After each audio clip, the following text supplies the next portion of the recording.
Good morning student. आज मैं आपको एक नई चीज़ पढ़ाऊँगा जिसकी आप सब बहुत ज़्यादा डिमांड करते हैं। वो है क्षेत्रीय पर्यटन। उसे भ्रमण के नाम से भी जानते हैं, सरस्वती यात्राओं के नाम से भी जानते हैं।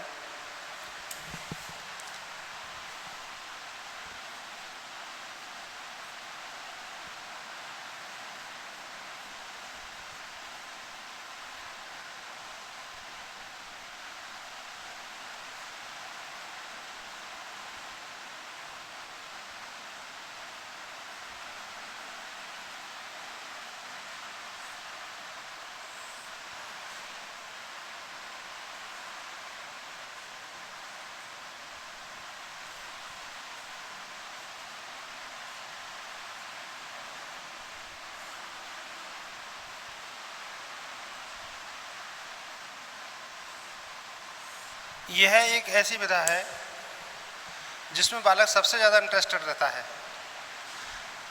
बालकों को कभी भी कह दिया जाए कि आपको भ्रमण पर ले जाना है, टूर पर जाना है, सरस्वती यात्रा पर जाना है, तो बालक कभी मना नहीं करता। सामाजिक विज्ञान शिक्षण के जो सर्वश्रेष्ठ शिक्षण विधि के रूप में माना गया है वो भ्रमण को ही माना गया है, क्योंकि भ्रमण के माध्यम से बालक को जीवंत ज्ञान प्राप्त होता है। वह स्वयं अनुभव करके सीखता है और ऐसा ज्ञान बालक को जीवन भर स्थायी ज्ञान के रूप में उसके मस्तिष्क में रहता है। व्याख्यान के माध्यम से पढ़ाई हुई चीज़ हमारे मस्तिष्क में ज़्यादा दिनों तक नहीं रहती और वो हमारे मस्तिष्क से निकल जाती है। कोई ऐसी दृश्य सामग्री हम दिखाएं, चार्ट, मॉडल, व्यंग चित्र, कोई वीडियो, इन चीज़ों को बालक मस्तिष्क में ज़्यादा रखता है बजाय लेक्चर के। और इससे भी ज़्यादा बालक जो ध्यान में रखता है वो है पर्यटन। पर्यटन के माध्यम से विभिन्न टॉपिक्स को हम बालकों को पढ़ा सकते हैं, लेकिन पूरे पाठ्यक्रम को हम इसके माध्यम से नहीं पढ़ा सकते, क्योंकि पूरे पाठ्यक्रम को पढ़ाने के लिए बहुत ज़्यादा समय की आवश्यकता है और सभी प्रकरण की कल्चर ऐसी नहीं होती, उनकी नेचर ऐसी नहीं होती कि सभी पाठ इसके माध्यम से पढ़ाया जाए। विशेष रूप से सामाजिक अध्ययन में ऐतिहासिक, औद्योगिक, आर्थिक, राजनीतिक जो इकाइयां हैं या जो चीज़ें हैं उनको ही हम इसके माध्यम से अच्छे तरीके से बालकों को दे सकते हैं। लेकिन लिटरेचर की कोई चीज़ें हैं, लिटरेचर की चीज़ों को भ्रमण के माध्यम से ज़्यादा अच्छे तरीके से नहीं पढ़ा सकते। प्रैक्टिकली चीज़ हैं जैसे साइंस के सब्जेक्ट्स हैं, साइंस के सब्जेक्ट्स में हम लेबोरेटरीज को ले जाकर दिखा सकते हैं। कोई विज्ञान के बहुत बड़े केंद्र हैं, DRDO वगैरह, उनको ले जाकर दिखा सकते हैं, इसरो वगैरह, उनको ले जाकर दिखा सकते हैं। लेकिन इतने कैपेबल हमारे ग्रामीण बच्चे नहीं होते, हमारे शहरी बच्चे जो सरकारी विद्यालयों में पढ़ते हैं वो नहीं होते, उनकी आर्थिक स्थिति अच्छी नहीं होती, इसलिए वो उस भ्रमण का भार नहीं सह पाते। इसलिए शिक्षक को चाहिए कि वो जो भी विषय भ्रमण के लिए चूज कर रहा है, जो भी टॉपिक चूज कर रहा है, वो सभी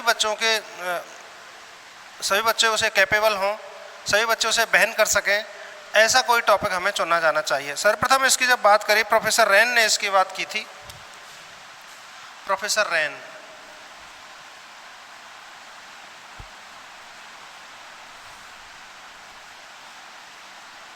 इनका मानना था कि बालक को यदि हम भ्रमण के द्वारा सिखाएं तो बालक ज़्यादा सीखेगा और स्थायी ज्ञान उसके मस्तिष्क में रहेगा। लेकिन कुछ लोगों ने कहा कि भ्रमण के माध्यम से केवल हम विद्यालय का समय ही नष्ट करते हैं, उसके माध्यम से बालक अधिक लर्निंग नहीं करते। लेकिन वास्तविकता यह है कि भ्रमण के माध्यम से बालक बहुत अधिक सीखते हैं। पेस्टोलॉजी और रूसो ने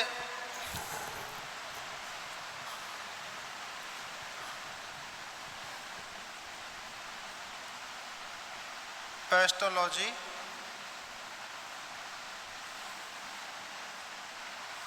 और रूसो, इन दोनों शिक्षाविदों ने भी इसके महत्व को स्वीकार किया है। इनका कहना है कि सीखने का सबसे प्रमुख जो साधन है वो है भ्रमण, वो है पर्यटन। अर्थात इसके माध्यम से कोई भी चीज़ हम बालकों को सिखाएं तो बालक अच्छे तरीके से सीख सकता है। एडगर डेल ने अपनी पुस्तक, एडगर डेल भी बहुत अच्छे शिक्षाविद हुए हैं, उन्होंने शिक्षण सहायक सामग्री के रूप में या पर्यटन के रूप में एक अनुभव संघ को नाम दिया, कॉन ऑफ एक्सपीरियंस।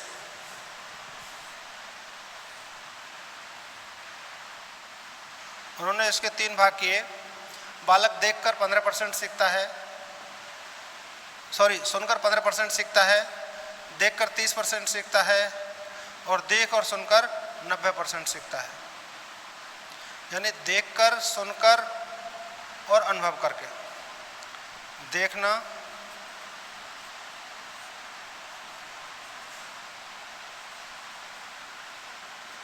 सुनना और अनुभव। अर्थात जो टेक्निक्स ऐसी हैं जिनमें हम बालक को दिखाकर सिखाते हैं वो सिर्फ 15% ज्ञान बालक को देती हैं। 30% वो टेक्निक्स हैं जिन्हें बालक सुनकर सीखता है, जैसे लेक्चर मेथड। और देखकर, सुनकर और अनुभव कर। अनुभव का मतलब उसे स्वयं प्रत्यक्ष अनुभव करके, हाथ लगा के, नज़दीक जाकर उसकी गहनता से निरीक्षण करना, सारी काम करने के बाद वो बालक सीखता है 90%। इस तरह से ये कहा जा सकता है कि पर्यटन एक ऐसी बहुत ही अच्छी टेक्निक है जिसके माध्यम से बालक को कम समय में अधिक विषय वस्तु का ज्ञान कर सकते हैं। मान लीजिए हल्दी घाटी के युद्ध की बात करें तो हल्दी घाटी के युद्ध से रिलेटेड बालकों को हम हल्दी घाटी ले गए, वहाँ बालकों को दिखाया, वहाँ म्यूजियम में ले गए, म्यूजियम में दिखाया, तो सारी चीज़ों को देखने के बाद बालक अनुभव करेगा कि कैसे दुर्गम स्थानों पर वो लोग कैसे लड़े होंगे। वो उसके मस्तिष्क में एक कल्पना का चित्र बन जाएगा और कल्पना शक्ति इतनी विकसित हो जाएगी कि ऑटोमेटिकली वहाँ का सारा जो युद्ध की स्थिति उसके मस्तिष्क में आ जाएगी कि भाई किस तरह से वहाँ ऐसे इकट्ठे हुए होंगे, किस तरह से लड़े होंगे, ऐसी विकट परिस्थितियों में उन्होंने कैसे अपना जीवन यापन किया होगा। इस तरह से सारी बातों को वो उसके माध्यम से उसके मस्तिष्क में एक चित्र बन जाता है और सीखता है।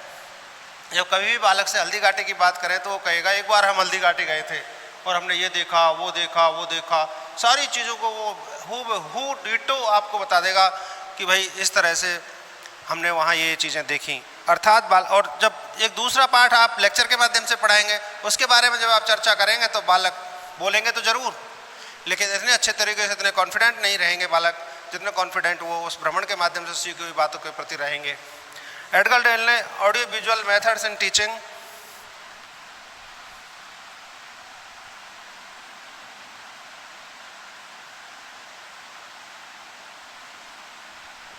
Audio visual methods in teaching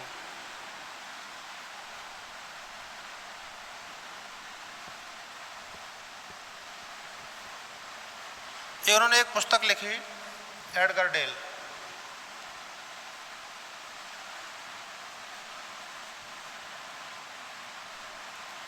इन्होंने एक पुस्तक लिखी, उस पुस्तक का नाम था audio visual methods in teaching. इसका मतलब शिक्षण में दृश्य श्रव्य सामग्री, ये एक विधि उन्होंने माना। तो दृश्य श्रव्य और अनुभव तीनों चीज़ इसके माध्यम से बालक को मिल रही हैं।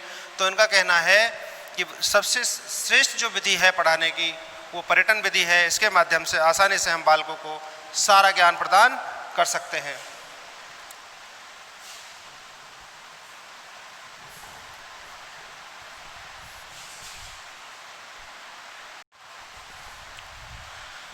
जब इसके भ्रमण की परिभाषाओं की बात करें उससे पहले हमें यह बताना होगा कि भ्रमण किन किन चीज़ों का कराया जा सकता है। जैसे ऐतिहासिक महत्व की चीज़ों का, राजनीतिक महत्व की चीज़ों का, आर्थिक महत्व की चीज़ों का, सामाजिक महत्व की चीज़ों का, इन चीज़ों का हम करवा सकते हैं।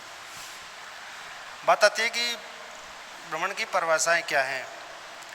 संतोष मित्तल मैडम कहती हैं विद्यालय की 4 दीवारी के बाहर। इसका मतलब हुआ कक्षा कक्ष में नहीं, विद्यालय की 4 दीवारी में नहीं, बल्कि इससे बाहर शैक्षिक उद्देश्यों को प्राप्त करने, जो हमने इस भ्रमण से रिलेटेड शैक्षिक उद्देश्य निर्धारित किए हैं उनकी प्राप्ति के लिए एवं छात्रों को वास्तविक परिस्थितियों से प्रत्यक्ष रूप से परिचित करवाने की दृष्टि से,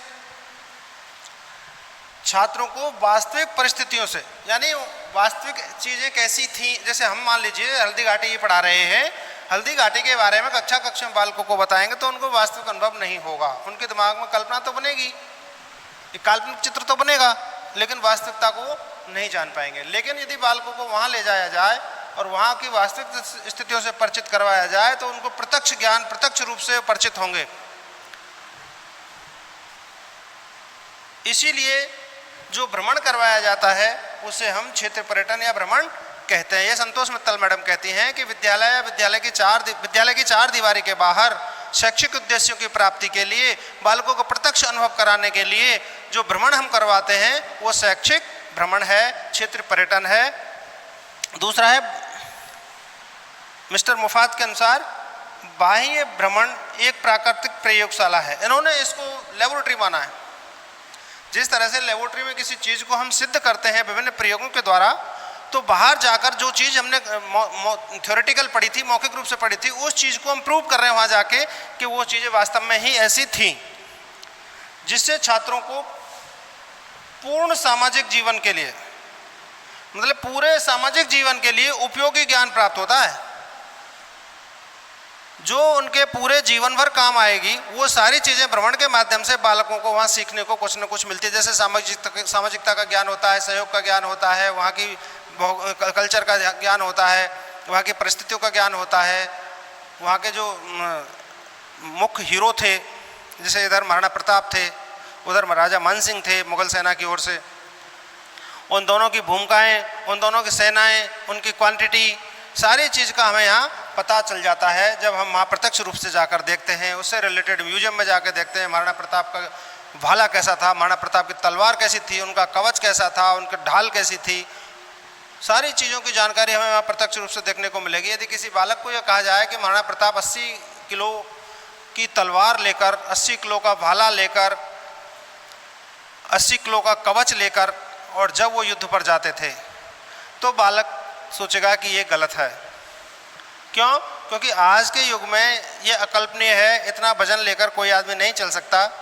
जब वो खुद इतना वजन लेके चल रहे हैं तो उनमें भी कम से कम 150 किलो वजन होगा ही होगा, 150-200 किलो। तो इससे अंदाजा लगा सकता है कि वो से कैसे वीर जवान थे, कैसे योद्धा थे। तो इस तरह से इन सारी चीज़ों का वो यहाँ प्रूव करेंगे कि वास्तव में ऐसा है या नहीं।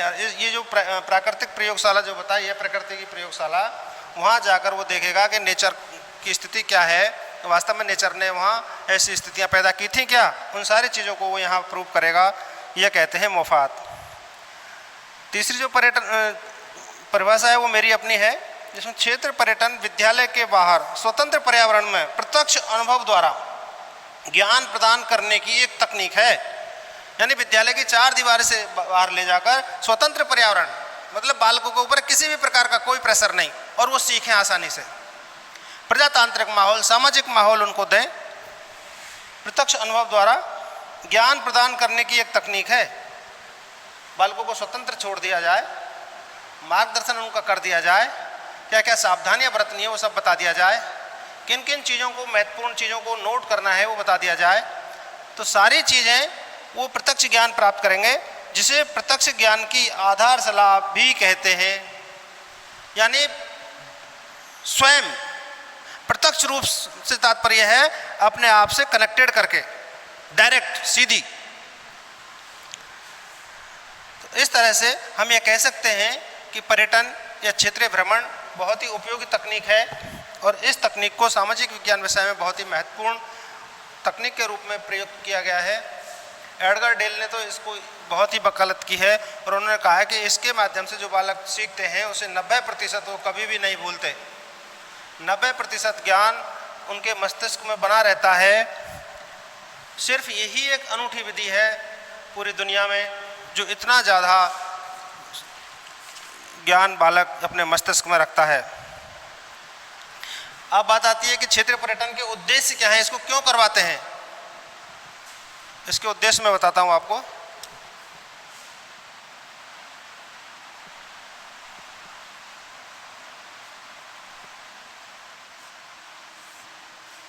पहला उद्देश्य अवलोकन व निरीक्षण शक्ति का विकास। इसके माध्यम से बालक बारीकी से निरीक्षण करना सीख जाते हैं, क्या क्या चीज़ें हमारे महत्व की हैं उनका अवलोकन करना सीख जाते हैं। और हमारा उद्देश्य यही है कि बालक अवलोकित करके उस चीज़ को ग्रहण कर ले, उसे सीख ले। जब तक बालक उसे सीखेगा नहीं, अवलोकित करेगा नहीं, बालक स्थायी ज्ञान उसे अपने मस्तिष्क में नहीं बना सकता। इसलिए हमारा ये दायित्व है कि हम बालक को जो भ्रमण पर ले जा रहे हैं उस भ्रमण का ये उद्देश्य होना चाहिए कि बालक में इन दोनों शक्तियों का, ज्ञानात्मक अवलोकन और निरीक्षण शक्ति का विकास उनमें होना चाहिए। दूसरा है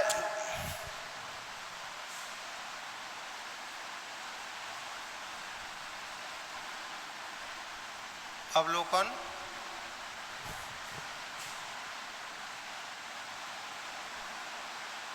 और निरीक्षण शक्ति का विकास।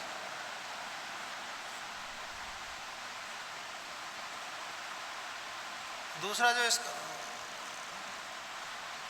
जो इसका उद्देश्य है वो है ज्ञानात्मक भावात्मक पक्ष का,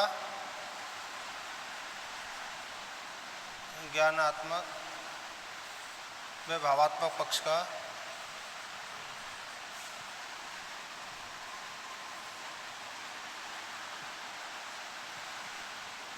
विकास करना।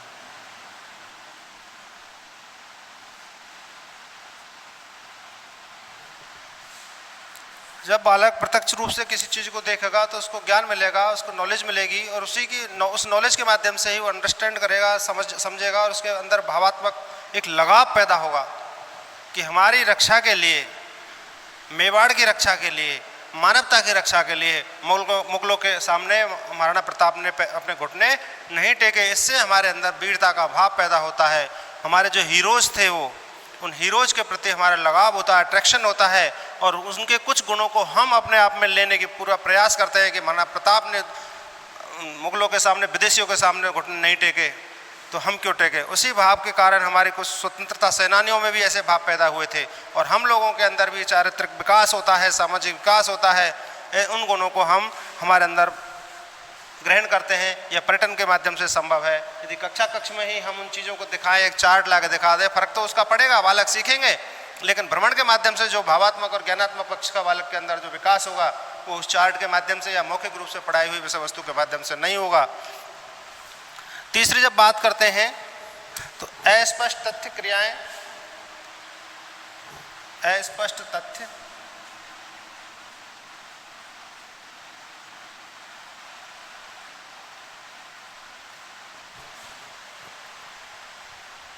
धारणाएं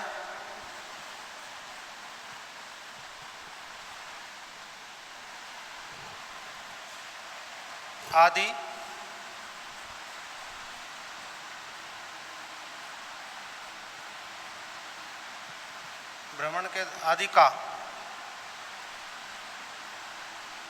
भ्रमण के द्वारा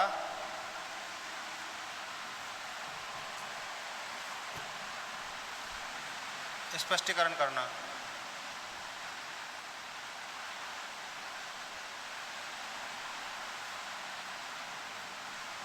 कई बार ऐसी जब बात देखते हैं जो अकल्पनीय है, जैसे 80 किलो के भाला ढाल आदि की ही बात करें, तो बालक कभी कभी भ्रमित हो जाता है। उसको ये धारणाएं बन जाती हैं कि ये बात सही नहीं है, जो किताबों में लिखा है वो सही नहीं है। लेकिन हम वहाँ गए, वहाँ हमने उसके म्यूजियम में वो सारी चीज़ें उनको दिखाई, तो उसके अंदर जो भ्रम था, जो धारणा उसने अपने मस्तिष्क में बना रखी थी, वो दूर हो गई। कुछ अस्पष्ट तथ्य जैसे इतने फिट के नाले को महाराणा प्रताप का चेतक घोड़ा लांग गया था, ये भी एक कल्पनीय बात है। लेकिन वहाँ जाकर जब उस नाले को देखते हैं, महाराणा प्रताप की वीरता के वहाँ जो वो बीजक बना हुआ है जिस पर पूरा डिटेल लिखा है, उसको जब पढ़ते हैं तो ऑटोमेटिकली हमारे मस्तिष्क में तथ्य जो अस्पष्ट रूप से था वो स्पष्ट हो गया, धारणाएं पॉजिटिव हो गई। इसलिए भी भ्रमण बहुत ज़रूरी है। अगला है इसका उद्देश्य सामाजिक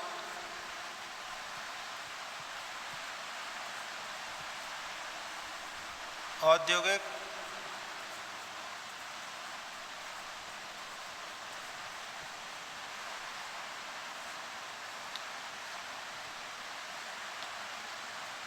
सामाजिक औद्योगिक ऐतिहासिक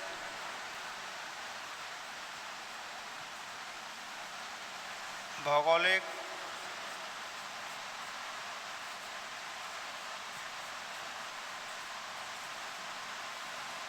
राजनीतिक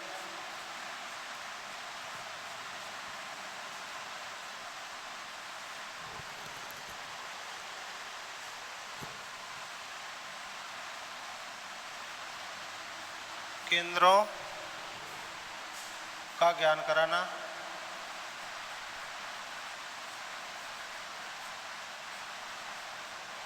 पर्यटन का एक उद्देश्य ये भी है कि सामाजिक क्षेत्र की जो भी चीज़ें हैं उनका हम भ्रमण कराएं। जैसे मेला है, कोई प्रदर्शनी है, उन चीज़ों को ले जाकर हम बालकों को दिखाएं तो बालक उसे आसानी से वहाँ की कल्चर के बारे में जान जाएगा, सामाजिकता के भाव उसमें विकसित होंगे। कोई औद्योगिक इकाइयाँ हैं या औद्योगिक महत्व की जगह हैं, उनको भी ले जाकर हम बालकों को दिखा सकते हैं। ऐतिहासिक किले आदि हैं, किले हैं, महल हैं, दूसरे ऐतिहासिक इमारत हैं जैसे कुतुब मीनार है, ताजमहल है।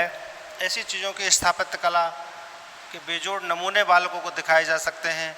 कितना उस पर खर्चा आया, क्यों बनवाया, किसने बनवाया, कब बना, इसका पूरा कार्य कितने दिन में हुआ, इसके पीछे कारण क्या था बनवाने के, तो सारी चीज़ों की जानकारी हमें इसके माध्यम से मिलती है। भौगोलिक क्षेत्रों के बारे में भी हमें पता चलता है, कहाँ कहाँ क्या क्या फसलें होती हैं, हमारी भौगोलिक स्थिति कैसी है। राजनीतिक क्षेत्रों से संबंधित जैसे पंचायत समिति है, जिला परिषद की मीटिंग है, ग्राम पंचायत की मीटिंग है, संसद भवन की बैठक किस प्रकार संचालित होती है, कानून निर्माण कैसे होता है, किस तरह से वहाँ जो है मत प्रदान किया जाता है, राष्ट्रपति का चुनाव कैसे होता है, इन सारी चीज़ों को वहाँ राजनीतिक केंद्रों में ले जाकर बालकों को प्रत्यक्ष रूप से हम अनुभव करा सकते हैं। इसका उद्देश्य ये भी है। अगला है सामाजिकता व सहयोग की भावना का विकास।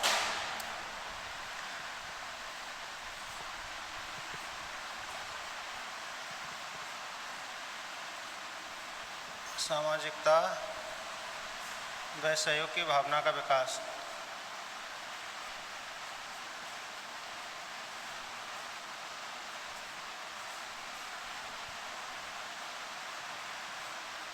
का विकास करना।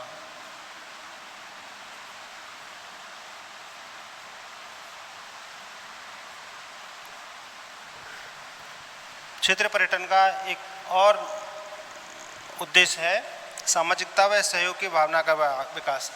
सामाजिक विज्ञान शिक्षण का जो प्रमुख उद्देश्य है बालक को एक सामाजिक प्राणी बनाना, बालक में सामाजिकता के भाव विकसित करना, सहयोग की भावना, सौहार्द की भावना, एक दूसरे के प्रति आदर की भावना, ईमानदारी आदि गुण विकसित करना इसका मुख्य ध्येय है।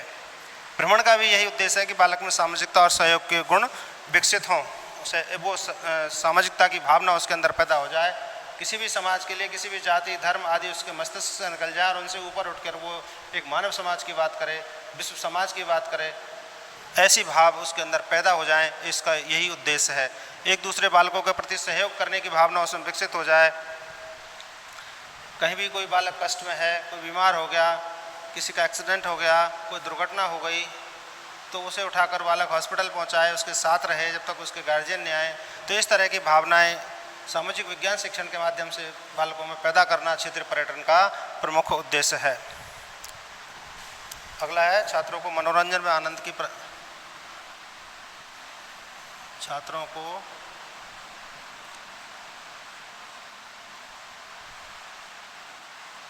मनोरंजन व आनंद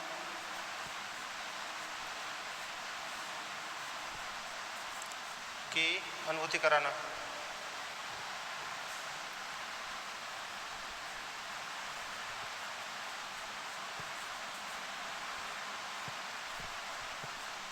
एक इसका अगला उद्देश्य ये भी है कि हम जिस उद्देश्य की पूर्ति के लिए बालकों को हम ले जा रहे हैं, जो शैक्षिक उद्देश्य हमने निर्धारित किया कि हल्दी घाटी के युद्ध के बारे में, मुगल सेनाओं के बारे में, महाराणा प्रताप की सेनाओं के बारे में बालकों को हम बताएंगे। इसके साथ साथ एक हमारा गौण उद्देश्य ये भी है कि बालकों को वहाँ मनोरंजन और आनंद की अनुभूति भी होनी चाहिए। वो प्राकृतिक वातावरण को देखकर वो आनंदित होने चाहिए।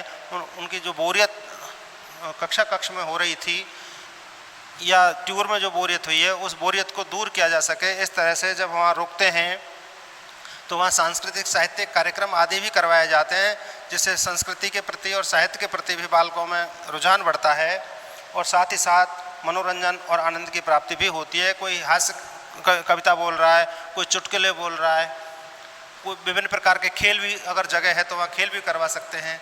इस तरह से हम वहाँ बालकों को उस भ्रमण से अतिरिक्त एक और टास्क हम इसी में जोड़कर बालकों को आनंद की अनुभूति करवा सकते हैं, उनका मनोरंजन करवा सकते हैं। और अगला है अध्ययन के प्रति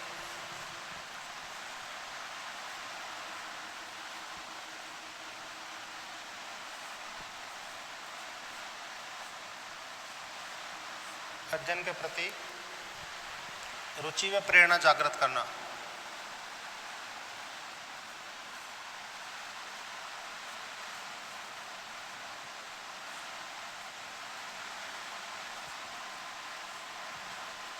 भ्रमण का एक उद्देश्य ये भी है कि बालकों में जो विषय हमने लिया है इस पढ़ाने के उद्देश्य से, उसके प्रति बालकों में रुचि जागृत हो और बालक प्रेरित होकर उससे ज़्यादा अच्छे तरीके से सीखें। ये हमारे भ्रमण का प्रमुख उद्देश्य है। जो टॉपिक हमने चुना है उस टॉपिक के प्रति बालकों की रुचि और प्रेरणा दोनों ही उसमें जागृत हो जाएं। ऐसे तरीके से हमें भ्रमण पर बालकों को ले जाना चाहिए। यही हमारा इसका उद्देश्य है। बालक की रुचि है बाहर घूमना। निश्चित रूप से जैसे ही आप भ्रमण का जिक्र बालकों से करेंगे, बालक एकदम से वो तैयार हो जाएंगे, प्रेरित भी हो जाएंगे। लेकिन बात आती है अध्ययन के प्रति। जब उनके सामने एक ऐसी स्थिति पैदा कर देंगे कि भैया आपको डायरी पेन लेके चलना है, महत्वपूर्ण तथ्यों को इस पर नोट करना है, और वो महत्वपूर्ण तथ्यों को उस पर नोट करते हैं, उसके बाद मूल्यांकन के रूप में उनकी एक छोटी सी एक प्रश्नोत्तरी कर दी जाए तो बालक उससे आसानी से सीख सकते हैं और इसके प्रति वो जागृत हो सकते हैं। प्रत्यक्ष अनुभवों की अनुभूति।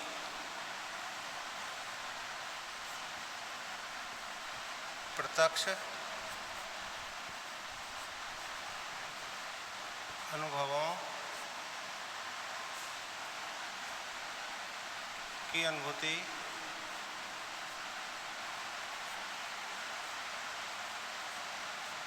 कराना। एक इसका उद्देश्य ये भी है पर्यटन का कि बालकों को प्रत्यक्ष चीज़ों को देखकर स्वयं अनुभव करें, उससे रूबरू हो जाएं। ये भी हमारे पर्यटन का प्रमुख उद्देश्य है, ताकि वो आसानी से उस बात को समझ सकें और उसमें ज़्यादा इंटरेस्ट ले सकें। इस तरह से हमारे इसके ये उद्देश्य हैं। इन उद्देश्यों को ध्यान में रखते हुए हमें पर्यटन का निर्धारण किया जाता है।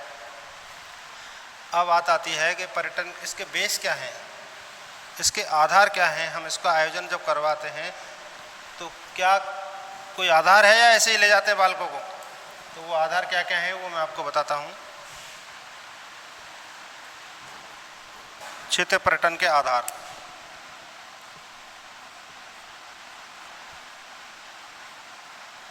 क्या बेस है इसका वो बताता हूँ आपको। इसके माध्यम से सभी शिक्षाविदों ने ये बात स्वीकारी है कि इसके माध्यम से बालक वास्तविक अनुभव द्वारा सीखने की परिस्थितियां बालकों को वहाँ पैदा हो जाती हैं, जिससे वो स्वयं बालक अनुभव करके सीखता है, जो उसके स्थायी ज्ञान होता है। दूसरा, अधिगम व प्रत्यक्षीकरण के अवसर भी बालक को वहाँ मिलते हैं। सीखने के और रूबरू होने के दोनों ही अवसर इसके माध्यम से प्राप्त होते हैं। इसलिए भी इसको शैक्षिक क्षेत्र में रखा गया है कि भाई भ्रमण शैक्षिक क्षेत्र में भी कराया जाना चाहिए। अक्सर ये देखने में आया है कि भ्रमण का प्रमुख उद्देश्य जो होता है, आज वर्तमान परिप्रेक्ष्य बात कर रहा हूँ, वो सिर्फ मनोरंजन तक ही सीमित रह गया है। किसी टॉपिक विशेष को ध्यान में रखते हुए हम भ्रमण नहीं करवाते हैं, जबकि ये करवाया जाना चाहिए। ये आज के शिक्षक की मेंटलिटी है कि बालक को मनोरंजन करवाना है बस। SUPW का जो कैंप होता है, उस SUPW के कैंप को ही भ्रमण का रूप दे दिया जाता है और वहाँ ले जाकर बालकों को थोड़ा बहुत जो पास में क्षेत्र है उनमें घुमा फिरा के ले आते हैं। जबकि इसके वास्तविक जो उद्देश्य है वो बालकों को प्रत्यक्षीकरण कराना है, उसका अनुभव कराना है। लेकिन ये तभी संभव है जब हम इसके उद्देश्य निर्धारित करें, इसका टॉपिक निर्धारित करें कि किससे संबंधित, किस चीज़ से संबंधित हमें कहाँ ले जाना है। मान लीजिए कानून निर्माण की प्रक्रिया हमें बालकों को दिखानी है तो हमें संसद में ले जाना होगा या राज्य विधानसभा में ले जाना होगा। राज्य के विषयों पर कोई कानून बना है तो विधानसभा ले जाएंगे। ग्राम सभा से रिलेटेड कोई प्रस्ताव लिया है तो ग्राम सभा ले जाएंगे। पंचायत समिति की कार्यवाही चल रही है तो वहाँ बालकों को ले जाकर दिखा सकते हैं। कहने का मतलब विभिन्न प्रकार की कार्यवाहियों को दिखाने के लिए हम इसे ले जा सकते हैं। कोई सामाजिक महत्व के कोई सेमिनार वगैरह हो रही है तो वहाँ भी हम बालकों को ले जाकर दिखा सकते हैं। तो उसे देखकर प्रत्यक्षीकरण करके बालक उसे सीखेंगे। निरीक्षण, कल्पना शक्ति व अन्वेषण आदि की क्षमताओं का भी विकास होता है। देखो, भ्रमण के माध्यम से एक नई चीज़ सामने आई। निरीक्षण यानी देखना, देखकर मस्तिष्क में एक चित्र बनाना, कल्पना करना। जैसे महाराणा प्रताप के बारे में मैं अभी बता रहा था आपको, 80-80 किलो की उसकी तलवार, भाला, उसका कवच, ढाल ये हुआ करती थी। तो बालक के मस्तिष्क में कल्पना के रूप में उस चित्र बन गया महाराणा प्रताप का कि वो कैसा योद्धा होगा जो इतने इतने भारी हथियारों को लेकर वो चलते थे और मैदान में दुश्मन से लड़ते थे, और लड़ते भी ऐसे थे जो हवा के बेग से, उनकी तलवार के सामने कोई टिकता नहीं था। इस तरह से उनमें कल्पना शक्ति का विकास होता है और उसके बाद वो निष्कर्ष निकाल लेते हैं, अन्वेषण करते हैं कि क्या सही रहा क्या गलत रहा। इस तरह से पर्यटन के माध्यम से क्षमताएं भी विकसित होती हैं। छात्रों में सहयोग की भावना भी विकसित होती है, एक दूसरे के प्रति वो सहयोग करते हैं जिससे बालक आसानी से एक दूसरे की सहायता करके अपने उद्देश्य की प्राप्ति कर सकते हैं। कभी कभी ऐसा भी होता है भ्रमण के दौरान ग्रुप बन जाते हैं, ग्रुप्स में जो है लड़ाई झगड़े की नौबत आ जाती है, तो शिक्षक उस लड़ाई झगड़े को दूसरे तरीके से वहाँ डील करता है, कक्ष की तरह नहीं कि मुर्गा बन जाओ या डंडा पड़ेंगे या कक्षा से बाहर निकल जाओ, इस तरह की बातें नहीं होनी चाहिए। बल्कि होना ये चाहिए दोनों में सामाजिकता के भाव विकसित पैदा करना चाहिए, दोनों के मध्यस्थता शिक्षक को करनी चाहिए, दोनों की बात सुनने के बाद दोनों को दोस्ती उनकी करवा देनी चाहिए, जिससे उनमें सामाजिकता के भाव और बढ़ेंगे कि ऐसी स्थिति भविष्य में वो दोबारा से पैदा नहीं करें। इस तरह से स्थलों में दृश्यों के सौंदर्यानुभूति भी इसके माध्यम से होती है, इसलिए भ्रमण बहुत ही आवश्यक है। अब इसके संचालन की बात करें कि इसका जब संचालन करते हैं तो इसके संचालन के समय हमें किन किन बातों का ध्यान रखना चाहिए या इसको ऑर्गेनाइज करें, इसको पर्यटन के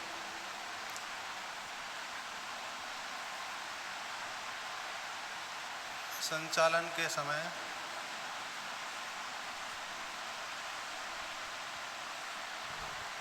ध्यान देने योग्य बात है।